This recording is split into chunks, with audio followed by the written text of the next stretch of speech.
Wunderparlement. Wunderparlement. Yes, do you have my voice? Wunderparlament. Apprendre à faire de la radio. Il presidente. Ucz się radia. Aprende a hacer radio. Leer radio maken. Chaque mois au Parlement européen à Strasbourg. En el Parlamento Europeo de Estrasburgo. W Parlamencie Europejskim w Strasburgu. Czekamy na Ciebie. In Straatsburg. Toi aussi, tu peux venir. Bonjour tout le monde, c'est Anna pour Radio WN à Wunderparlement. Nous sommes le 28 février 2024 et nous sommes au studio avec Monsieur Mounir Satouri, l'eurodéputé du groupe des Verts, et également avec mon collègue Jean-Luc Vertenschlag. Hello, welcome to the Wunderparlement. Sans plus tarder, la parole au rapporteur. On va discuter le futur de l'Europe. Ah bah maintenant, c'est l'interview.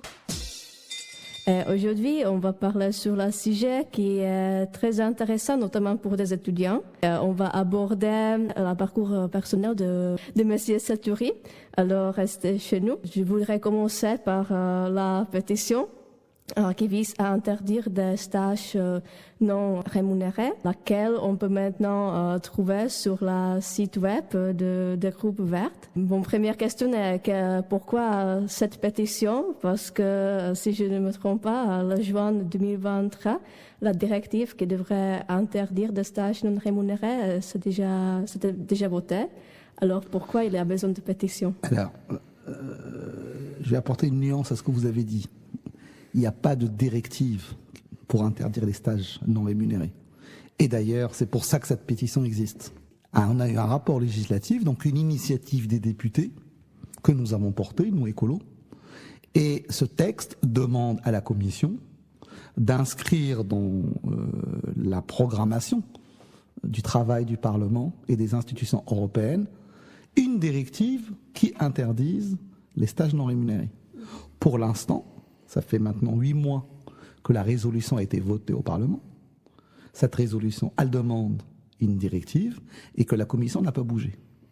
Et nous avions lancé cette pétition au moment où nous discutions du texte de la résolution pour justement alerter, informer les jeunes de cet enjeu. Moi, je trouve anormal que des jeunes continuent à faire plusieurs mois de stage, la plupart du temps, sauf peut-être les premières semaines, occupent un vrai poste dans les entreprises, font le boulot d'un salarié sans être rémunérés. C'est pas normal. Chaque travail mérite salaire et mérite salaire digne.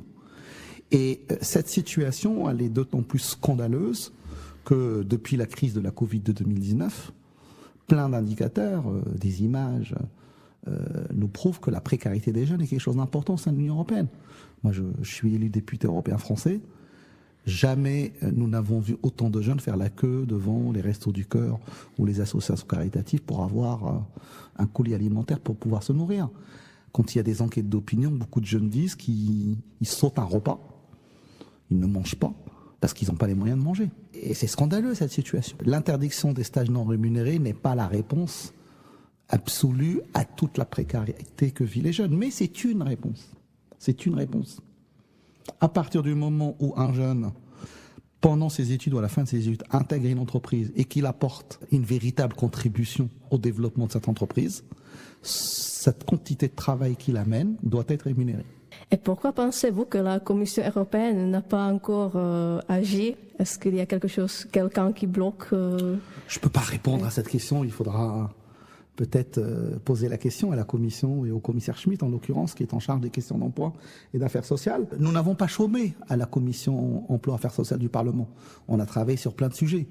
On a travaillé sur une directive salaire minimum, on a travaillé sur une directive transparence salariale pour obtenir l'égalité salariale femmes-hommes, on a travaillé sur une directive pour réglementer le travail des plateformes. On a fait plein de choses. Ce sujet-là n'est pas aujourd'hui un sujet à l'ordre du jour de la Commission.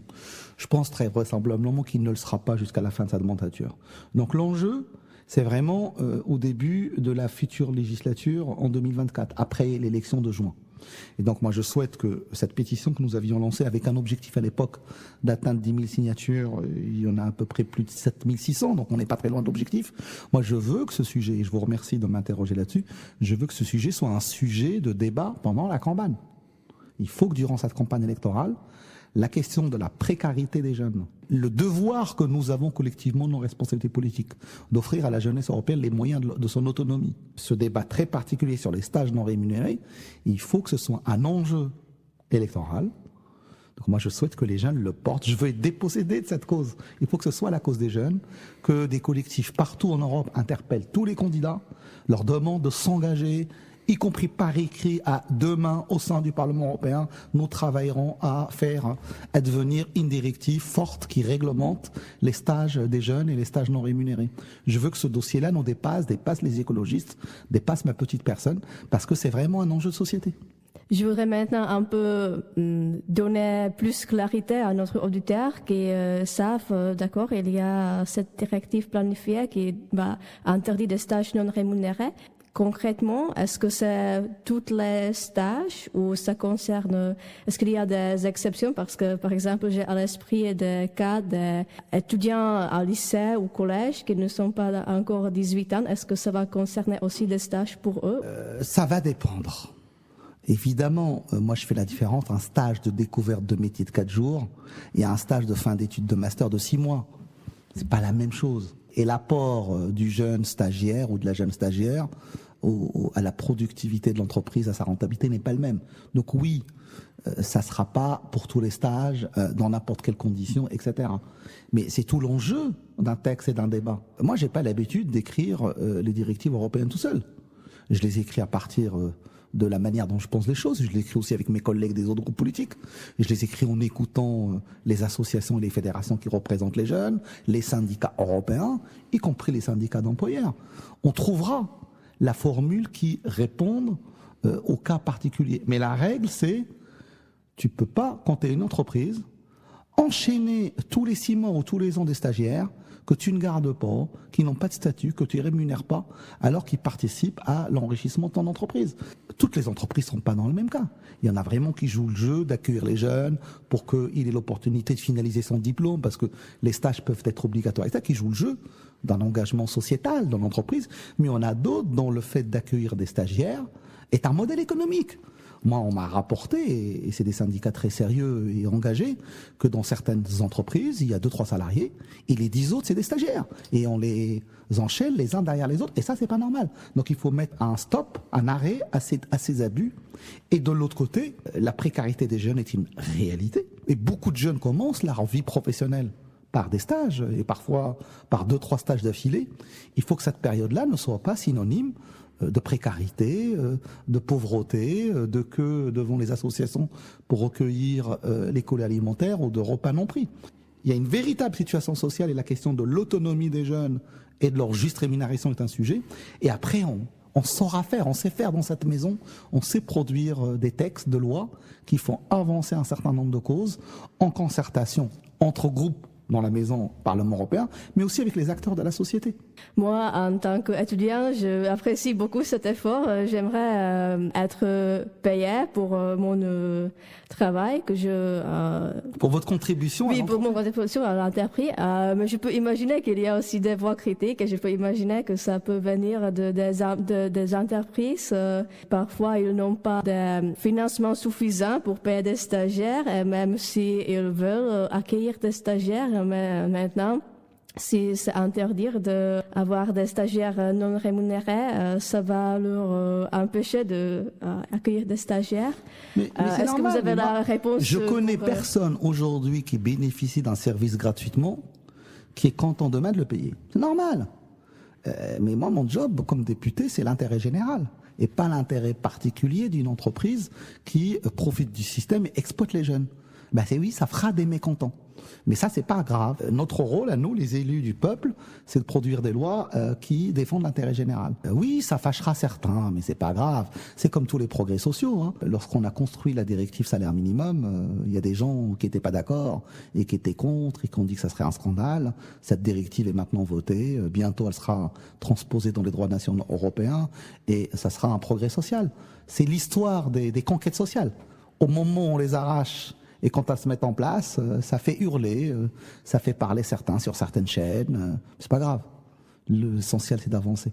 La cause de soutien aux jeunes est plus importante que les râleries de certains lobbies. Une question un peu complémentaire, parce que maintenant, si je ne me trompe pas, en France, la stage non rémunéré peut durer 2 mois. Et après, il faut que la stage sera rémunérée. Ça suffira comme ça, ou objectif est, comment le dire, Un modèle. Oui, la modèle, oui. Alors, l'exemple français, il faut le regarder avec ses avantages et ses inconvénients. Vous avez raison. La législation française impose pour les stages qui durent de plus de 2 mois d'être rémunérés. Mais avec une rémunération très faible. Autour, je ne veux pas dire de bêtises, mais vos auditrices et auditeurs iront vérifier. Je crois que c'est 4,15 € de l'heure. Aujourd'hui, le SMIC en France, le salaire minimum, est à 11 €. Donc, on est sur un droit à rémunération garanti pour les stages à partir de 2 mois, mais avec une rémunération qui est 3 fois en dessous du salaire minimum. Donc, regardons ce qui est positif, où on impose une généralisation de la rémunération des stages, mais ne coinçons pas non plus tous les jeunes Européens à des rémunérations aussi basses. Mon ambition, c'est pas juste qu'ils soient rémunérés, mais qu'ils soient dignement rémunérés. Les salaires, pour moi, doivent nous apporter une capacité de vivre dans la dignité pour pouvoir se nourrir correctement et se loger correctement. Et quand on voit le niveau des loyers dans un certain nombre de capitales ou de métropoles européennes, être rémunéré à 3 fois moins que les salaires minimums de chacun de nos États, je ne pense pas qu'on aura répondu à toutes les difficultés que vivent les jeunes. Donc il y a un avantage qui est généralisé à partir au-delà de 2 mois, la rémunération, mais attention à ce qu'elle se passe aussi basse. Je précise, en France, les employeurs peuvent rémunérer au-delà des 4,15 €. Mais les réductions sociales, en termes de cotisation sociale sur l'indemnité de stage, vient augmenter le coût. Et du coup, on a créé une trappe à bas rémunération de stagiaires, où la plupart des stagiaires sont payés moins de 500 € par mois. Regardons cet exemple, ça peut être un début d'inspiration, mais il faut vraiment qu'on élargisse la concertation et qu'on regarde ce qui se passe ailleurs dans les pays européens pour avoir une législation la mieux disante socialement. Ça, c'est une règle. Moi, je suis un député écolo, les écologistes se battent depuis des années pour, à chaque fois qu'on doit prendre une décision, pour une règle mieux disante en termes environnementaux. Mais on a compris, je pense, depuis les Gilets jaunes en France. Les slogans qui sont venus du terrain, on les a pas écrits. Fin du mois, fin du monde, même combat. Que cette règle sur le mieux-disant écologique doit aussi être accompagnée par une règle de mieux-disant social. Et donc, construisons à partir de plein d'exemples la meilleure législation.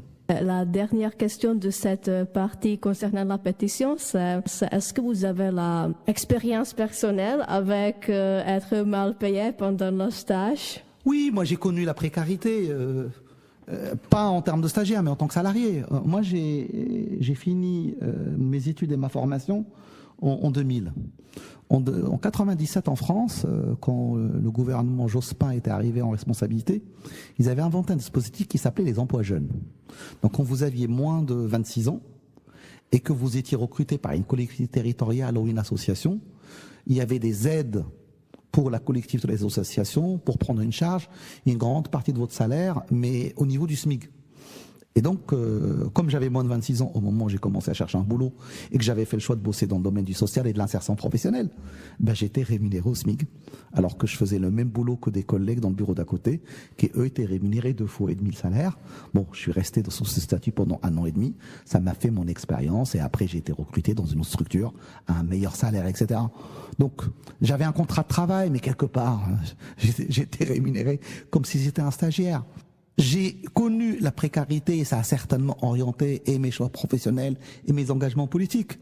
Mais on n'est pas obligé, je le dis aux autres collègues qui n'ont pas connu cette précarité, on n'est pas obligé de l'avoir vécu pour pouvoir s'engager à le porter. Moi, je souhaite que cette ambition de la directive sur les salaires soit portée par un maximum de députés, y compris ceux qui ont eu la chance de ne pas connaître la précarité, mais qui, s'ils observaient un peu autour d'eux, leurs enfants, leurs neveux, leurs nièces, ils peuvent voir qu'aujourd'hui, la jeunesse européenne vit des moments trop durs et elle mérite qu'on leur offre cette protection sociale. Avant qu'on va changer le sujet, il va suivre la cours post-musical. Alors, est-ce que vous avez la chanson préférée?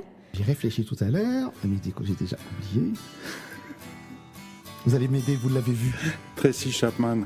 Voilà.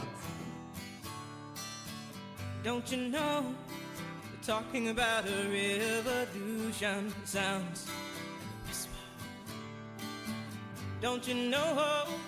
Talking about a revolution. It sounds like a whisper while they're standing in the welfare lines, crying at the doorsteps of those armies of salvation, wasting time in the unemployment lines, sitting around waiting for a promotion. Don't you know?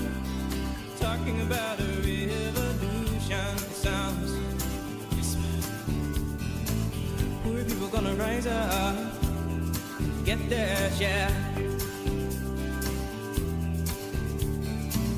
Poor people gonna rise up and take what's theirs. Don't you know you better run, run, run, run, run, run, run, run, run, run, run, run. Oh, I said you better run, run, run, run, run, run, run, run, run, run, run, run. 'Cause finally the tables are starting to turn. Talking about the revolution. Yes, finally the tables are starting to turn. Talking about a revolution. Oh no. Talking about a revolution. Oh, while they're standing in the welfare lines, crying at the doorsteps of those armies of salvation, wasting time in the unemployment lines, sitting around waiting for a promotion. Don't you know? Talking about a revolution. It sounds like a whisper. And finally the tables are starting to turn. Talking about a revolution. Yes, finally the tables are starting to turn. Talking about a revolution. Oh no. Talking about a revolution. Oh no. Talking about a revolution. Oh no. Pour rebondir sur les stages non rémunérés, est-ce que sur ce genre de combat contre la précarité des jeunes, est-ce qu'on peut réunir, Mounir Satouri, d'autres groupes parlementaires, peut-être au-delà de la gauche? Est-ce que la droite, c'est-à-dire le PPE, voire même l'extrême droite avec ces deux groupes parlementaires, peuvent être ensemble avec vous pour revendiquer une meilleure rémunération des jeunes? Je ne vais pas vous parler d'avenir parce que je ne le connais pas, mais je vais vous parler à partir de ce que j'ai vécu pendant 5 ans. On arrive, et on n'a pas d'autre choix d'ailleurs, à réunir au-delà des progressistes, je vais les appeler comme ça, au-delà des groupes Left, SND, Green. Quand on n'y arrive pas, en fait, on ne gagne pas. Parce que ces 3 groupes ne suffisent pas à faire majorité. Donc quand on arrive sur les législations sociales à avancer, c'est parce qu'on a réussi à trouver un compromis avec les libéraux de Renew et avec le PPE. L'extrême droite, j'ai jamais vu. D'abord, je les ai jamais vus travailler les dossiers. Vous savez, vous, comment ça se passe. Mais je le précise pour les auditeurs. Quand un groupe est leader sur un texte et qui nomme le rapporteur, les autres groupes nomment des shadow rapporteurs et constituent une équipe de travail et de négociation pour aboutir à un texte et dégager une majorité pour le porter. Les élus des groupes ID, je les ai quasiment jamais vus. Ils ne viennent jamais. Et ils ont un argument efficace pour justifier leur non-travail. Ce n'est pas à l'Europe de s'occuper de ça. C'est aux États membres de s'en occuper. L'Europe n'a pas à se mêler de ce que la France doit décider.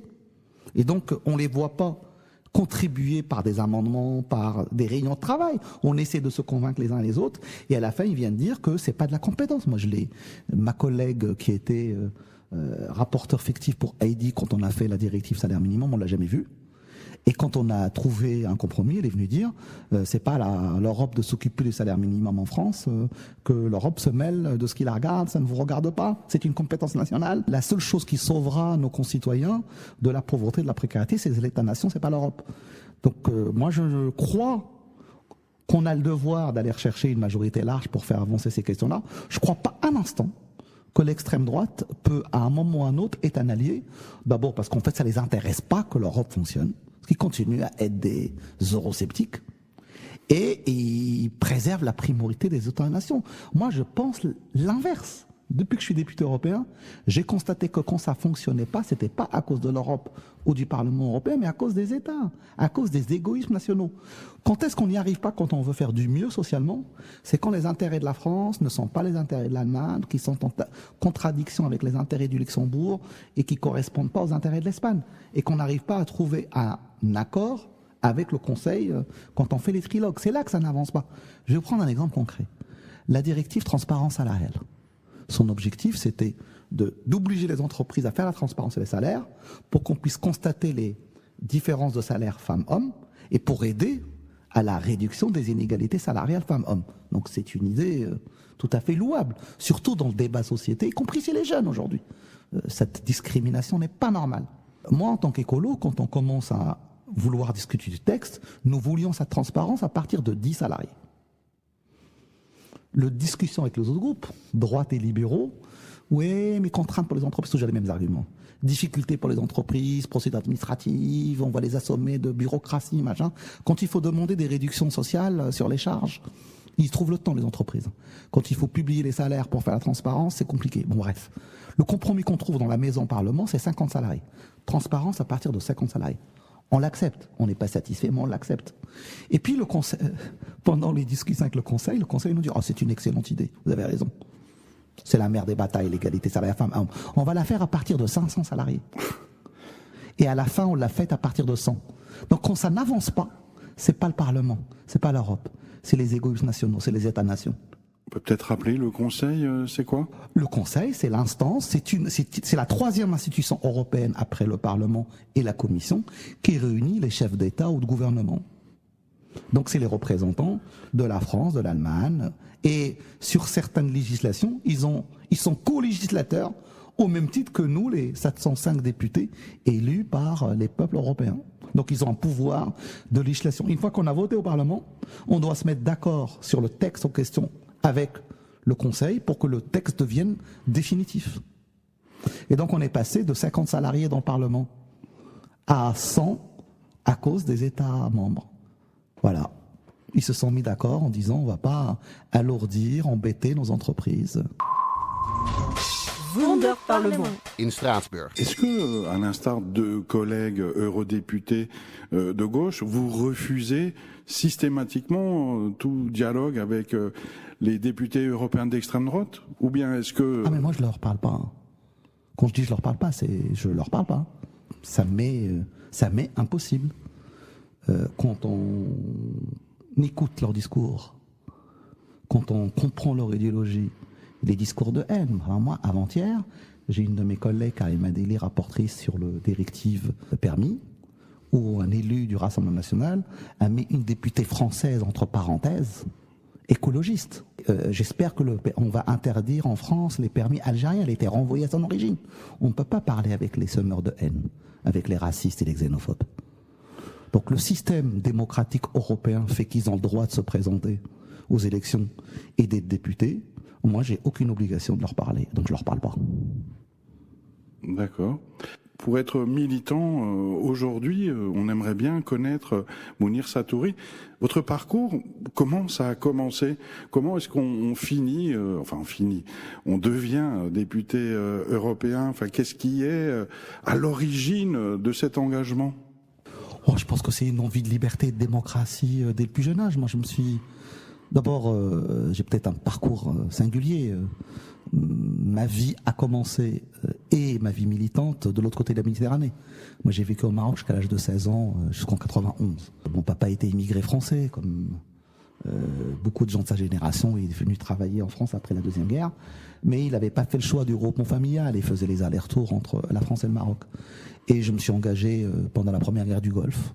C'était une occasion de beaucoup d'engagement dans le monde arabe des jeunes, quand il y a eu cette première guerre du Golfe, puisque c'était le rapport Nord-Sud, c'était le rapport Occident-Orient et comment les rapports de force mondiaux se mettent en place. Donc c'était mon premier réveil politique. Et puis j'ai participé à un mouvement de grève de lycéens, j'ai été engagé politiquement, et puis j'ai été mis en prison pendant 2 mois, poursuivi pour trouble à l'ordre public, condamné à une peine de prison avec sursis, et puis là mon papa il me dit... Il m'a ramené à ses côtés, en fait, pour éviter que je refasse la même chose. Et donc, j'ai vécu en France à partir de 91. Je n'ai été naturalisé français qu'en 2002. Donc, de 91 à 2002, j'ai vécu en France en tant qu'étranger en situation régulière. Et par contre, la passion et de l'engagement collectif et de la politique a toujours été là. C'est une histoire d'engagement. Moi, j'avais ni prévu ni rêvé d'être élu député européen. Parce que je suis pas devenu, j'ai été élu député européen. J'espère être toujours le même homme avec les mêmes convictions. J'ai fait ma vie en France. D'abord, j'ai fait le choix de faire ma vie en France et de devenir français et citoyen de cette République. J'ai été élu local, municipal, régional et j'ai été candidat aux élections européennes en 2019. Pas forcément en position éligible au moment où les listes se font, parce que les sondages nous donnaient beaucoup plus bas que le score qu'à la fin on a fait. Et puis j'ai été élu en 2019 député européen, et ça fait maintenant presque 5 ans que j'occupe cette responsabilité avec à la fois plaisir. On a vraiment, quand on est député européen, on a vraiment le sentiment de servir à faire avancer les choses, même si le temps est long, entre le moment où on produit une législation, où elle devient une réalité concrète pour nos concitoyens, il peut se passer du temps. Même si, par exemple, sur la simplification des fonds européens, l'aide aux plus démunis, le FSE+, au moment de la crise de la Covid, l'Europe a su faire vite pour simplifier l'accès à ces fonds, parce que beaucoup de nos concitoyens mouraient de faim, crevaient de faim à cause de la précarité qui est née à ce moment-là. Mon bilan de ce mandat est toujours mitigé, parce que j'ai le sentiment que sur plein de dossiers, on a fait avancer l'Europe sociale, mais que tout ne se voit pas encore et qu'il ne se verra que les prochaines années. Wunderparlement. In Straatsburg. Alors l'Union européenne, c'est pas toujours facile à comprendre pour les Français, les Françaises et le reste du monde non plus. La politique, de façon générale, c'est malheureusement aujourd'hui quelque chose qui n'attire pas forcément les jeunes, qui sont parmi ceux qui votent le moins. Et ne parlons pas des jeunes d'origine étrangère, dans les quartiers populaires où l'abstention bat souvent des records. Alors, mais comment est-ce qu'on peut agir face à ça? Comment convaincre des jeunes, et pourquoi pas des moins jeunes d'ailleurs, mais de l'intérêt de voter, de l'intérêt de s'engager, de la possibilité réelle de changer la vie avec la politique? Ouais, je vais commencer par pas. Donc vous avez raison, l'Europe paraît lointaine de nos concitoyens. Mais avouons ensemble, avouez avec moi, que tout est fait pour que l'Europe ne soit pas présente. Je vais vous prendre un exemple. Ça vaut ce que ça vaut, mais pour faire connaître ce qui se passe à l'Assemblée nationale et au Sénat en France, la télévision publique a des chaînes pour montrer, à voir ce qui se passe. Rien n'est fait pour l'échelon européen. Alors qu'on pourrait avoir, je réclame même pas une chaîne dédiée, mais des plages horaires dans chacune de ces deux chaînes-là, où on fait parler des députés européens, on parle des textes qui sont votés au Parlement européen, etc. J'ai dit tout à l'heure que j'avais travaillé sur le texte, sur la directive salaire minimum. C'est quand même une directive qui va changer la vie de plus de 25 millions de travailleurs en Europe, qui va participer à réduire la précarité au travail, à rapprocher l'inégalité salariale-femme. Enfin, c'est pas un petit texte. Il y a eu 3 phrases dans les articles de presse. Aucune chaîne d'information n'en a parlé. Donc, oui, l'Europe paraît lointaine de nos concitoyens, mais avouons que rien n'est vraiment fait de manière concrète pour la rapprocher. Ça, c'est le premier point. Deuxièmement, je pense qu'on a, nous, les responsables politiques, les élus, les partis politiques, une responsabilité d'adaptation de nos discours pour qu'ils touchent toutes les catégories sociales, tous les quartiers, qu'on a un rôle et des efforts à faire. Donc là, je fais un peu notre autocritique, mais je crois que le monde médiatique participe grandement à donner soit une mauvaise image de la politique, parce qu'on parle de la politique quand il y a des affaires, quand il y a des scandales, et jamais au quotidien quand il y a des choses positives. Et puis, on a vu ces 10 dernières années, en France en tout cas, de manière assez singulière, l'avènement de chaînes d'information qui font la promotion de l'extrême droite, et de toutes les idées nauséabondes qui divisent, qui stigmatisent. Et ça, c'est un danger, pas pour la politique, mais pour la République et pour le pacte social dans notre pays. Donc il y a des choses que nous, on doit changer, en termes et de mobilisation, et d'adaptation du discours, et on doit aller beaucoup plus sur le terrain, et on ne doit pas faire campagne que lorsqu'il y a des élections. Des choses que les partis politiques et les acteurs politiques doivent faire, mais il y a des changements structurels que, en tout cas sur l'Europe, pour qu'elle soit au moins aussi visible que les autres institutions que doit faire chacun des États membres. Et puis après, il y a le débat politique du siècle entre universalisme et repli sur soi. Le vrai combat, c'est celui-là. Moi, je suis un universaliste et je le resterai. Wunderparlement. In Straatsburg. Oui, mais il faut peut-être aussi parfois, Mounir Satouri, accepter les élections. Et qu'est-ce qu'on fait quand les élections nous donnent tort? Le Front National, qu'est-ce qu'on fait? Les prochaines européennes risquent fort, tous les sondages le disent, d'être gagnées par le Rassemblement National. Si on se projette en France, on risque aussi d'avoir l'extrême droite au pouvoir. Est-ce que si le verdict des urnes amène l'extrême droite au pouvoir? À aucun moment, j'ai remis en compte le verdict des urnes. Je vous ai dit que je fais le choix de ne pas leur parler. Ça continue, j'espère que ça va continuer à rester mon droit. On est d'accord? Bien sûr. Au moment de l'élection, en fait, je ne me pose pas l'enjeu des européennes comme vous le posez. C'est ni le RN qui va gagner, ni LREM, ni les Verts. L'enjeu, il se fera au niveau européen. Une fois que chaque État membre a renvoyé les délégations des différents partis, c'est de dire où se situe la majorité. Moi, je travaillerai, si je reviens au mandat prochain, à faire en sorte qu'il y ait une majorité où l'extrême droite ne pèse pas. Mais si demain, le PPE et d'autres groupes font le choix de constituer une majorité avec l'extrême droite, avec le groupe AID, le groupe ECR, et de peser pour désigner une présidence de commission, ben je serai dans l'opposition. Qu'est-ce que dans mes propos vous permet de dire que je n'accepte pas la démocratie? J'ai pas dit ça. Les écologistes ne seront jamais ni en partenariat, ni les alliés de l'extrême droite. Nous portons des imaginaires et des projets radicalement différents. Donc, nous nous battrons pour qu'ils fassent le plus mauvais score et pour que nous, on fasse le meilleur score et pour qu'à la fin, il y ait une majorité progressiste et humaniste à la tête de l'Europe. Quant aux prochaines élections nationales en France, oui, aujourd'hui, je regarde les sondages comme vous. La candidate de l'extrême droite, Marine Le Pen, est plutôt bien placée. Mais c'est ce qui doit nous obliger à nous, les humanistes, les progressistes, la gauche et les écologistes, à éviter ce scénario. Vous savez, aujourd'hui, les sondages donnent aux européennes M. Bardella à 30. Moi, j'ai toujours cru qu'en étant sur des listes séparées, chaque composant de la gauche et des écologistes peut mobiliser ses électeurs. Mais rassembler, mon objectif, c'est qu'on fasse au moins 35%. Et qu'on vienne en nombre au Parlement européen pour éviter qu'il y ait une majorité PPE, AID, ECR. Et pareil pour les élections nationales. L'histoire n'est jamais écrite. À nous de créer les conditions et de rassemblement, les conditions de projet et de mobilisation pour qu'on évite que la patrie des droits de l'homme soit dirigée par l'extrême droite. Et c'est un enjeu qui ne sera pas simple, mais il est hors de question pour moi. Jamais je me résignerai que je considère qu'il est perdu d'avance. On rappelle que les élections européennes ont lieu en France le 9 juin 2024.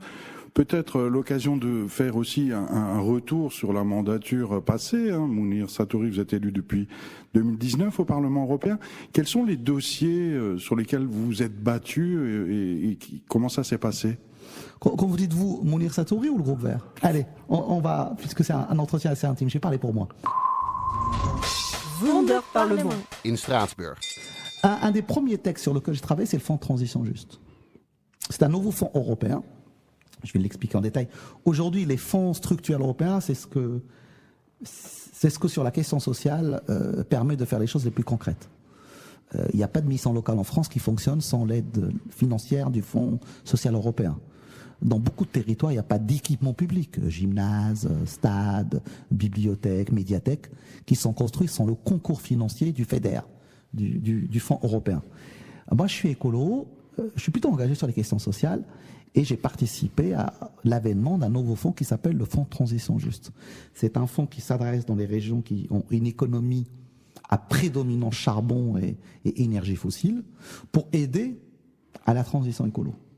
Nous, on veut qu'il y ait moins d'émissions de gaz à effet de serre sur tes territoires et moins d'énergie fossile, mais la transition ne se fera pas seule. Et donc ce fonds, c'est 17 milliards sur la législature pour permettre aux entreprises de modifier leur appareil productif pour produire autre chose et dans des industries non polluantes. Mais je ne me suis pas contenté de ça, et c'est ce que j'ai apporté, ça a été ma signature politique. J'ai dit très tôt que ça ne suffit pas d'aider une entreprise à changer chez Massine, parce qu'il faut former les salariés, Il faut peut-être les accompagner en termes d'aide à la mobilité pour qu'ils soient formés, voire aider à la création sur les territoires de centres de formation. Donc il y a la question de la formation, de la mobilité, de l'aide sociale. Il y a ceux qui travaillent aujourd'hui qui doivent adapter leurs compétences, mais ceux qui ont été exclus de l'emploi ces 10, 15 dernières années. Et donc une transformation, la transition d'un territoire, c'est aussi prendre compte ceux qui ont été exclus pour qu'ils puissent retrouver un emploi et de nouvelles compétences. C'est peut-être l'aide à la garde d'enfants pour que la reconversion professionnelle ne concerne pas que les hommes. Et donc, j'ai introduit une capacité de financement des infrastructures sociales dans ce fonds européen. Et je pense qu'il faut continuer à cibler des politiques concrètes. Après, encore faut-il que ça se sache. Mais ça, c'est très concret. Quand demain, grâce au fonds de transition juste, une entreprise qui aurait fermé, si elle n'avait pas muté, si elle n'avait pas changé, des salariés qui seraient retrouvés au chômage s'ils ne s'étaient pas formés, quand on aura un ESOP qui fonctionnera, et que nos concitoyens sauront que c'est grâce à l'Europe, ça changera les mentalités, y compris dans ces zones où le chômage est fort et qui votent souvent l'extrême droite, que ce soit en France ou ailleurs. Donc pour moi, non seulement c'était un outil qui pouvait permettre d'accélérer la transition et de faire en sorte qu'elle soit juste, mais quelque part aussi un outil qui peut lutter contre le repli sur soi et la montée des idées de l'extrême droite. Donc c'était pas un petit sujet. Et donc c'est effectif aujourd'hui? Oui, bien sûr. Aujourd'hui, en France par exemple, dans les Hauts-de-France, il y a des entreprises qui sont accompagnées dans la transition écologique grâce au fonds de transition juste. Alors ça fera masse au bout de quelques années, mais la démarche est déjà en cours. Et ça intervient en France, mais aussi dans les autres États membres, et c'est une très très bonne chose. Moi j'aurais souhaité qu'on n'ait pas 17 milliards, mais qu'on monte à 44 milliards. Et puis le plan de relance est passé par là, le fonds de transition a été raboté comme d'autres fonds. Mais au moins le débat existe. Elle est importante cette notion de la transition juste. Parce qu'on a souvent accusé les écolos d'être pour une transition qui détruit les emplois, alors même que c'est le système libéral et productiviste qui a créé beaucoup de chômage ces 30 dernières années. Et la transition juste réconcilie les enjeux écologiques, sociaux et économiques. Wunderparlement. In Straatsburg. Alors si on a envie à nouveau de traverser la Méditerranée, je crois que dernièrement vous avez fait partie d'une délégation qui devait visiter la Tunisie. Je suis pas sûr que vous ayez eu le droit de rentrer. Vous pouvez même être sûr du contraire.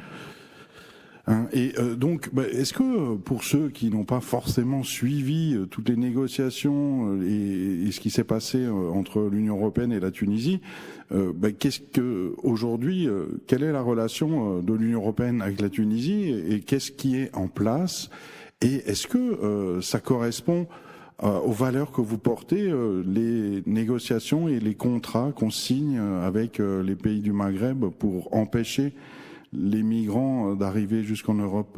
D'abord, on n'est pas à la hauteur.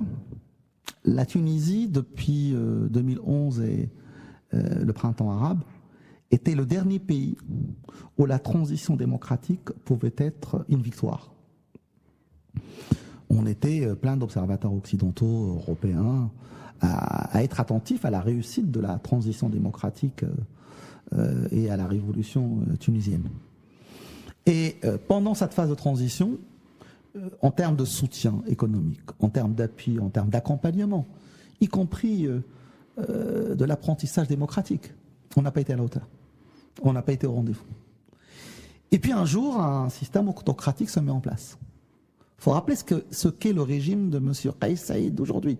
Quelques semaines après sa désignation, des chars, pour de vrai, encerclent le Parlement. Le Parlement est dissous. Les juges sont renvoyés. Les maires sont relevés de leurs responsabilités. C'est ça le régime. Et avec la Tunisie, comme avec d'autres pays, on a des accords de partenariat. On a signé des accords de partenariat avec des objectifs, des moyens, des conditions, et notamment, dans tous les accords écrits qu'on signe, la conditionnalité, le respect du droit humain, de la démocratie, des valeurs européennes sont inscrites.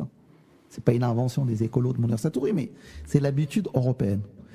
Et il y a quelques semaines, Madame van der Leyen et Monsieur Varilli ont décidé en dehors de ce cadre, de signer avec Monsieur Kais le versement de 150 millions d'euros en vrai argent versé sans conditionnalité sur le compte du Trésor, 900 millions d'euros de soutien macroéconomique. Je crois qu'il avait compris.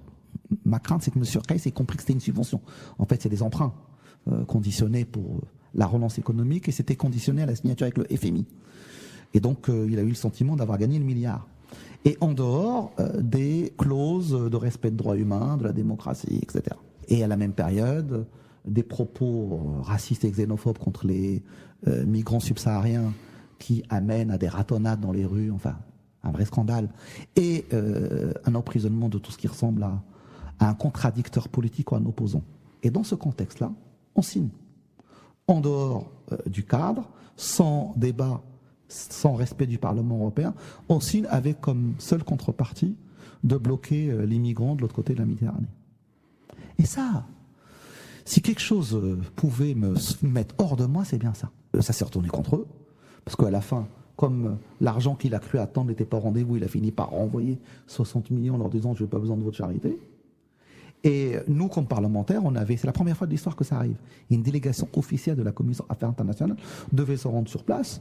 Alors ils disent qu'on ne les a pas informés, en fait c'est faux. Ça faisait des semaines que des discussions via l'ambassade de l'UE sur place étaient en contact. On devait faire une visite, on allait rencontrer à la fois les représentants de l'État, le Premier ministre, le ministre de la Justice, le ministre des Affaires étrangères, mais aussi des opposants politiques, le syndicat UGTT, des acteurs de la société civile. Et tout ça a été annulé du jour au lendemain parce que nous étions un certain nombre de parlementaires à oser critiquer cet accord Team Europe que Mme van der Leyen avait signé avec Reiss et à critiquer la nature du régime. Quand l'Europe contractualise avec des dictateurs sans le respect et de nos valeurs et des cadres qui sont les nôtres, je trouve que ça ne grandit pas. On n'est pas à la hauteur quand on fait ça. Mais alors on ne le fait pas qu'avec M. Reiss, on le fait avec plein d'autres. Mais c'est dommage. Mais justement, cette question des migrations qui anime les débats européens depuis des années et ça risque de se poursuivre. Alors, il n'y a sans doute pas de solution miracle, mais la politique actuelle qui consiste en gros à payer des pays... Elle ne marche pas, cette politique. Voilà, mais quelle solution, qu'est-ce qu'on peut faire d'autre? Elle ne marche pas. D'abord, nos dirigeants ignorent que les conditions dans lesquelles vivent... Parce que la Tunisie est un pays de transit pour la migration, mais c'est aussi un pays de départ. Et ça, c'est récent. Je ne comprends pas que nos dirigeants ne fassent pas le lien entre la tournure qu'a pris le régime, sa dureté, et le fait qu'on commence à avoir des Tunisiennes et des Tunisiens qui traversent. Et donc, quand on soutient un dictateur, on provoque aussi un mouvement de migration. Et donc, aucun mur, aucun barbelé ne peut éviter à quelqu'un qui pense que prendre le risque de mourir au milieu de la Méditerranée est moins risqué pour sa vie que de rester.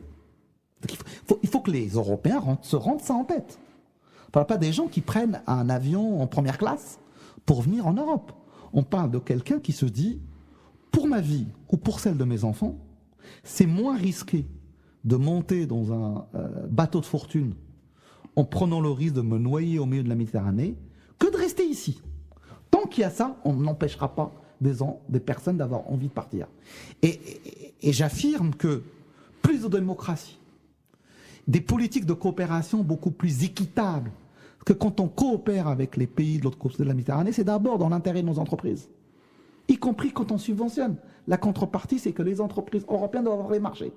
Donc, une autre politique de coopération, une autre politique de co-développement, un soutien aux démocraties. Enfin, si c'est bon pour nous, il n'y a pas de raison que ce soit bon. Pas bon pour les autres. Parce que j'ai la faiblesse de croire que quand on vit en sécurité et correctement, un minimum dans la décence chez soi, on n'a pas forcément, on n'a pas du tout envie de prendre le risque de mourir pour passer de l'autre côté. C'est cette transformation radicale qui empêchera les gens d'avoir envie de partir. Sinon, ça ne marchera pas. Tant qu'ils penseront qu'en traversant, ils prennent moins des risques, qu'en restant, ils viendront. Et donc, on peut faire ce qu'on veut, ils continueront à vouloir venir. Et donc, il faut changer de manière radicale le paradigme dans notre regard sur ce pays. Je vais vous donner un exemple. On parle de la crise agricole en France et en Europe. Est-ce que vous vous rendez compte que le blé européen, français, francilien même, bourré de pesticides et dopé aux subventions de la PAC, arrive en Tunisie et au Maroc moins cher que le blé local? Et donc, quand on envoie notre blé bourré de pesticides et bourrés et dopés de subventions de la PAC, ont détruit des emplois sur place. Et un jour, un agriculteur n'arrivant plus à vivre de ses 10 hectares, parce qu'il a beau trimer comme un malade, et lui n'a pas la PAC pour être aidé, il n'arrive pas à vivre son blé avec assez de rentabilité, il finit par tout abandonner, par vouloir traverser. Parce que s'il ne le fait pas, ses enfants meurent. Donc qu'est-ce qu'il se dit? Je préfère prendre le risque de mourir que de laisser mes enfants mourir sous mes yeux. Et donc peut-être que si on demandait aux céréaliers franciliens de rembourser l'aide de la PAC sur la partie du blé qui est exporté au Maghreb, que le blé arrivera pas forcément moins cher, que l'agriculteur en question continuera à vivre de son travail et de sa terre, et qu'il n'aura pas envie de traverser la Méditerranée. C'est qu'un exemple parmi d'autres. Mais c'est un exemple réel. Et pour autant, les agriculteurs ne sont pas forcément heureux de la politique agricole. Mais pas les agriculteurs. Certains, ils le sont. C'est ça qui est terrible avec l'agriculture. C'est qu'on met dans l'agriculture plein de choses. On y met le maraîcher qui a 3 hectares et qui demande à vendre en direct sa production pour se sortir un SMIC, lui et son épouse. Et on mélange le céréalier qui a 350 hectares, qui a les moyens d'acheter 10 tracteurs et qui spécule à la bourse à l'année et qui se dit cette année, je mets du blé ou du maïs, ça va dépendre des prévisions du cours du marché international. Et la prévision du cours du marché international me dit que le blé sera à $200 la tonne, alors que le maïs sera à 300, et donc j'ai intérêt à mettre le maïs et à pomper tout l'eau de la nappe phréatique. Ces deux personnes n'ont rien à voir l'un avec l'autre. Donc il n'y a pas une agriculture, il y a des agricultures, il n'y a pas un agriculteur, et il y en a plein. Certains se crèvent au travail en touchant très peu d'argent, et il faut qu'on les aide, et il faut qu'ils aient un maximum d'argent de la PAC. D'autres gagnent très très très très bien leur vie, tout en polluant et en exploitant les autres. Et ceux-là, ils n'ont pas besoin qu'on les aide. Oui, mais le dialogue entre les écolos et la FNSEA, le syndicat agricole majoritaire, ne fonctionne pas. Au niveau national, c'est peut-être vrai, et encore, au niveau national, parce qu'en réalité, les dirigeants sont ceux qui travaillent, enfin qui dirigent, des grands dirigeants de l'industrie agroalimentaire. Mais au niveau départemental, c'est différent. Parce que c'est très divers, la FNSEA. Avec d'autres syndicats, le dialogue existe. Alors on n'est pas d'accord sur tout, mais on n'est pas non plus en désaccord sur tout. Wunderparlement. In Straatsburg. Alors, on se rapproche de la fin de ce Wunderparlement. J'ai une question aussi qui me traverse l'esprit. Je ne sais pas si vous avez envie d'y répondre, mais quand je pense Maroc, premier producteur mondial de hashish, et avec notre Allemagne juste à côté, qui est en train de légaliser cette drogue que certains qualifient de douce, qu'est-ce que le groupe écolo, le Parti des Verts, ou vous, Mounir Satouri, qu'est-ce qu'on fait avec cette drogue à fumer? Est-ce que on la légalise? Est-ce que l'Europe a un rôle à jouer là-dedans, ou est-ce qu'on regarde les choses se faire et puis les Allemands légaliser? Allez, les écolos sont clairement pour la légalisation du cannabis. Pour une raison simple, c'est que les politiques les plus répressives contre le cannabis n'ont pas permis de baisser la consommation. Au contraire, la France est sans doute un des pays les plus répressifs. La consommation augmente année après année. Et dans le fait de ne pas légaliser, il y a la non-maîtrise de ce que fument nos concitoyens, y compris les jeunes. Le fait que ce soit illicite et des filières clandestines, ce produit est coupé avec tout et n'importe quoi, y compris avec des dangers importants pour la santé.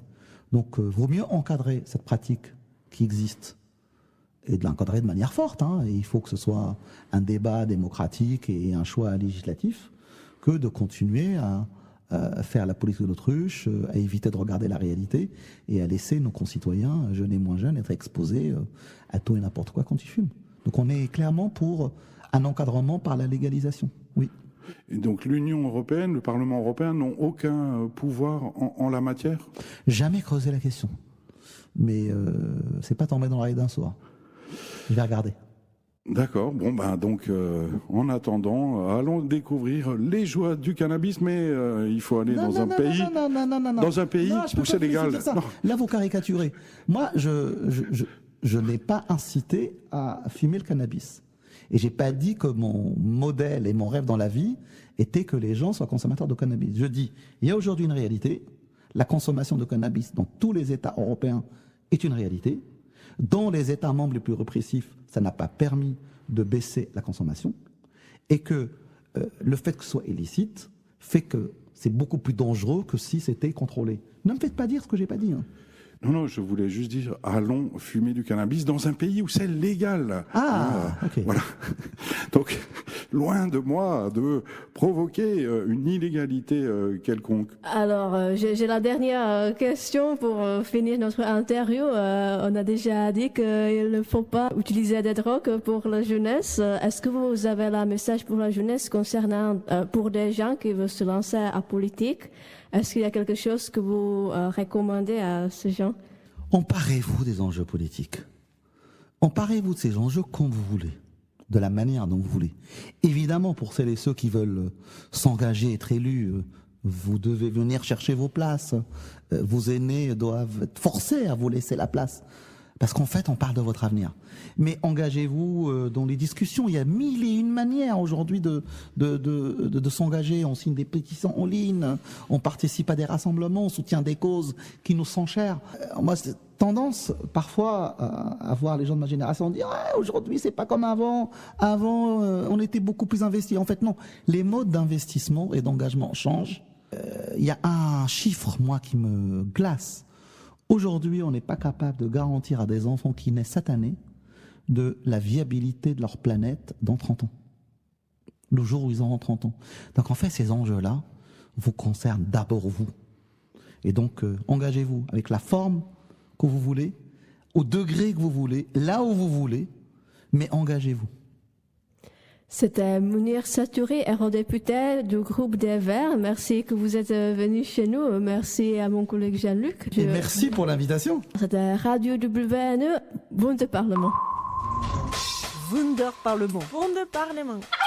Yes, do you have my voice? Wunderparlament. Apprendre à faire de la radio. Il presidente. Ucz się radia. Aprende a hacer radio. Leer radio maken. Chaque mois au Parlement européen à Strasbourg. En el Parlamento Europeo de Estrasburgo. W Parlamencie Europejskim w Strasburgu. Czekamy na Ciebie. In Straatsburg. Toi aussi, tu peux venir.